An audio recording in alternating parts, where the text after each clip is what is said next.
एक बार फिर से आपका स्वागत है संस्कृत साहित्य के इस कड़ी में। इग्नू से जो भी एमए कर रहे हैं संस्कृत विषय से, उनका असाइनमेंट आज यह है।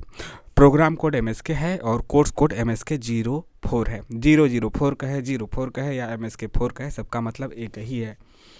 इसका शीर्षक है आधुनिक संस्कृत साहित्य और साहित्य शास्त्र। ठीक है, यहाँ पे आधुनिक लग गया है, एमएसके 4 है और यह सेकेंड ईयर के पेपर में आता है। हालांकि आप एक बार पेपर दे चुके हैं, मतलब कि जैसे आपका 2 साल पूरा हो गया, तो आप कोई भी पेपर दे सकते हैं, मतलब कि आगे पीछे उसमें हो जाता है। मान लीजिए कि आपका जो फर्स्ट ईयर में है एमएसके 1, एमएसके 2, एमएसके 3 और एमएसके 5 होता है। ठीक है, एक बार मान लीजिए कि आप 1 साल हो गया, आप पेपर दे दिए और 2 ही पेपर दिए या फिर किसी पेपर में फेल हो गए, तो फिर उसका आप अगले 6 महीने में जब भी एग्ज़ाम होगा, मान लीजिए एग्जाम्पल लेते हैं कि जुलाई 2022 में आपने एडमिशन लिया और जून 2023 में आपने पेपर दिया। ठीक है, जून 23 में पेपर दिया, पेपर में पास नहीं हो पाए या किसी कारणवश नहीं बैठ पाए या किसी में फेल हो गए, तो उसका दिसंबर में, मतलब अगला चाहे जब परीक्षा होगा, जो दिसंबर में हुआ उसमें दे सकते हैं। बहुत लोग दिए होंगे। या फिर अब जो सेकेंड ईयर में इस बार हो जाएगा ना, सेकेंड ईयर में चला जाएगा जून 2024 में। सेकेंड ईयर में आप चले आएँ तो फर्स्ट ईयर और सेकेंड ईयर दोनों एक साथ देना आपको है पूरा, कोई दिक्कत की बात नहीं है।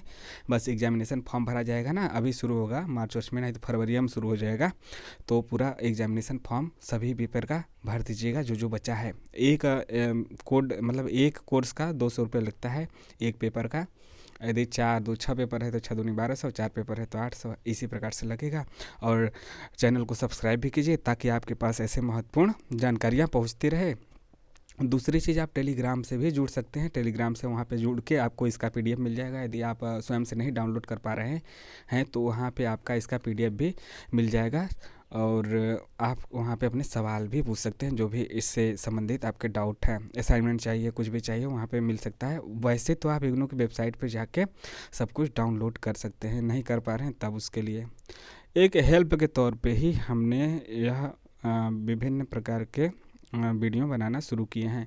देखिए, वैसे तो 31 मार्च तक सभी असाइनमेंट पे 31 मार्च तक ही लिखा रहता है कि लास्ट डेट रहता है। यहाँ पे 30 अप्रैल दे दिया है, तो बाद में डेट बढ़ता है, लेकिन आप मान के चलिए कि आपको 31 मार्च तक ही जमा करना है और जून में आपको पेपर देना है। 31 मार्च तक एग्जामिनेशन फॉर्म भी भर देना है। 31 मार्च से पहले आपको यह असाइनमेंट भी जमा कर देना है। एमएसके 4 का आइए देखते हैं पेपर।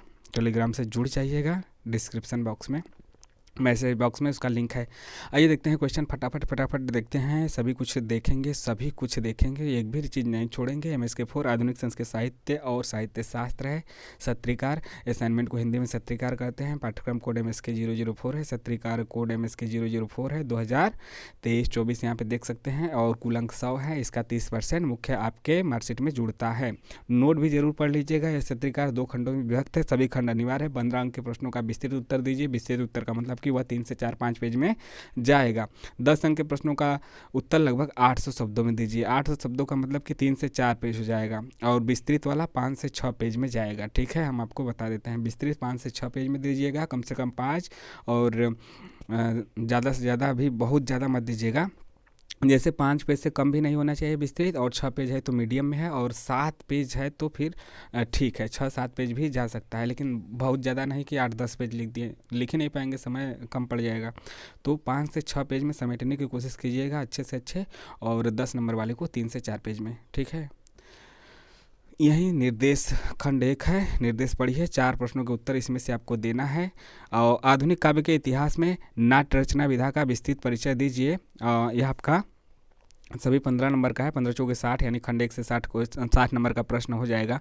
दूसरा है आधुनिक साहित्य में विषय एवं विधा के वैविध्य को स्पष्ट करते हुए उदाहरण पूर्वक वर्णन कीजिए। ठीक है, कुछ लोग पूछते हैं कि सर संस्कृत में देना है कि हिंदी में उत्तर देना है, तो आप हिंदी में ही दीजिए। 80% हिंदी में ही दीजिए। बीच में आप उसको समझाते हुए, कोई एग्जाम्पल देते हुए आप उसको संस्कृत में बीच बीच में लिख सकते हैं। आपको लिखना चाहिए 1-2 शब्द। वहीं आप मान के चलिए कि 1 पेज में लिख रहे हैं तो 1 पेज में 2-3 लाइन संस्कृत लिख दिए तो अच्छा प्रभाव पड़ता है।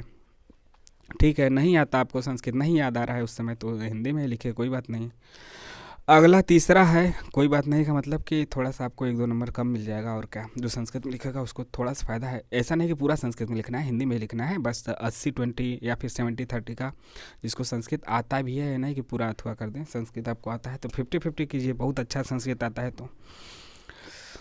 तो तीसरा क्वेश्चन है, उपाख्यान मालिका में के रचयिता, ठीक है, उपाख्यान मालिका के रचयिता का विस्तार से परिचय लिखते हुए इस रचना की विशेषताएं लिखिए। चौथा क्वेश्चन है, मीरा लहरी काव्य के द्वितीय खंड के कथानक का उदाहरण सहित वर्णन कीजिए।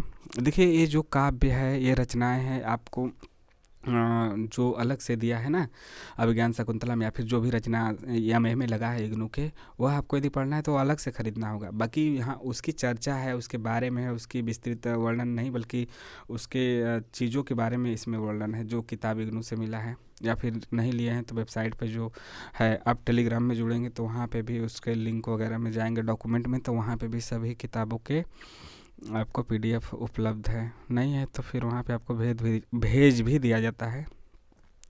अगला पाँचवा है, प्रोफेसर राजेंद्र मिश्र के व्यक्तित्व और कृतित्व का विस्तार से वर्णन कीजिए।